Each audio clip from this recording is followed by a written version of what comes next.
Gracia y paz a ustedes, de Dios el Padre y el Señor Jesucristo. Amén.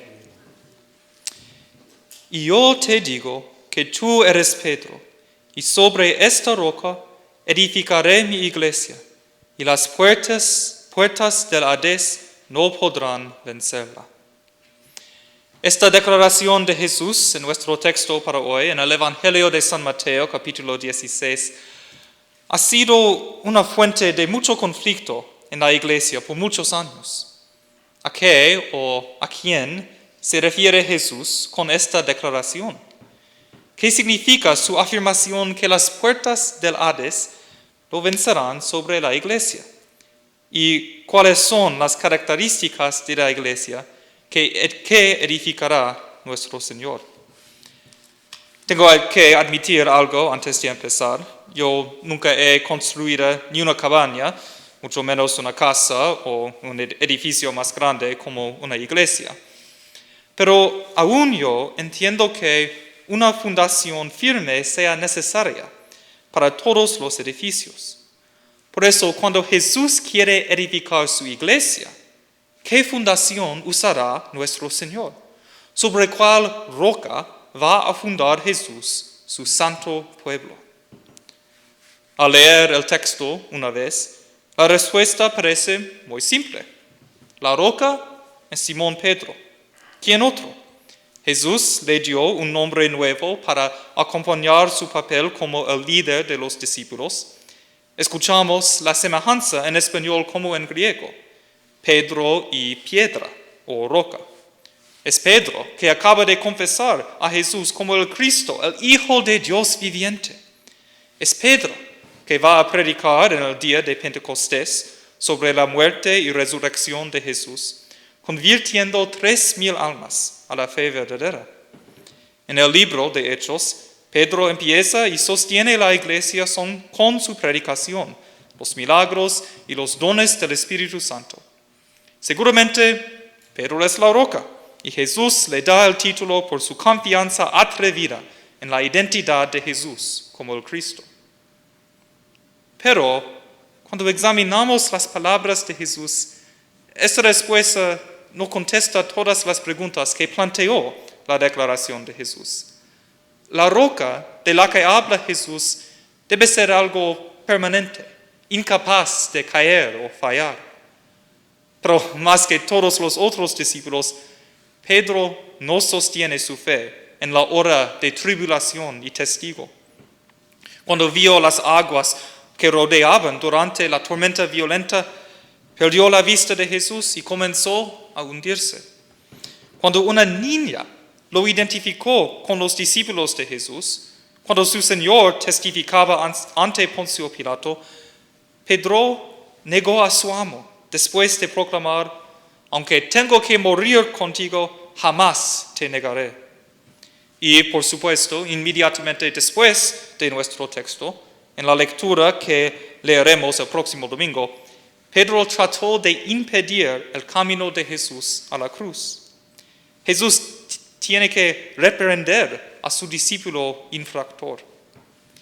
Pedro no puede ser la roca completa en que Jesús establecerá su iglesia. Porque la iglesia de Jesucristo no tiene solo un hombre como su fundación, pero por mucho que este hombre sea santo o atrevido o firme, la única fundación y roca de la iglesia es Jesucristo el Señor. La confesión de Pedro sirve para iluminar que Él es el Cristo de Dios. Su ministerio lo proclamó como el Salvador del mundo. Pero cuando Jesús quería establecer su iglesia, lo edificó en una fundación más fuerte que su discípulo ferviente y falible. La roca verdadera de la iglesia es Jesucristo mismo. La iglesia no fue construida por la autoridad de un hombre o la autoridad de sus sucesores aparentes. No hay una oficina del papado establecido con esta declaración de Jesús. En cambio, Jesús establece la iglesia por su sacrificio, muerte y resurrección. Pedro mismo dice esto en su primera carta, capítulo 2.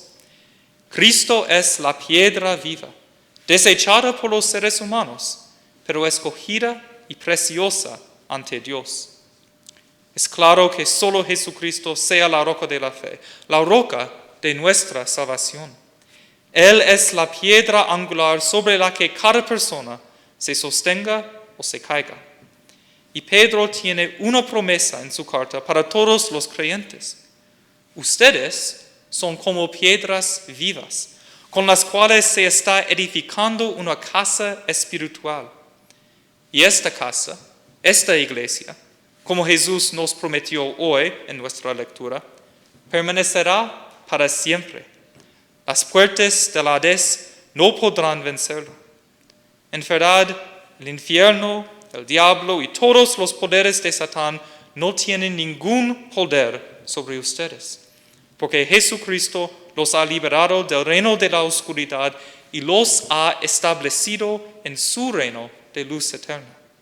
Ustedes son fundados permanentemente en el Señor.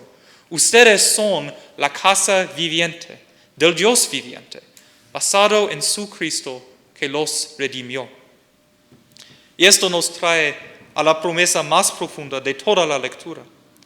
Hemos establecido que la autoridad de un hombre no es suficiente para ser la fundación de la iglesia. Pero Jesús nos muestra su gracia y misericordia en dar las llaves de la iglesia a sus discípulos.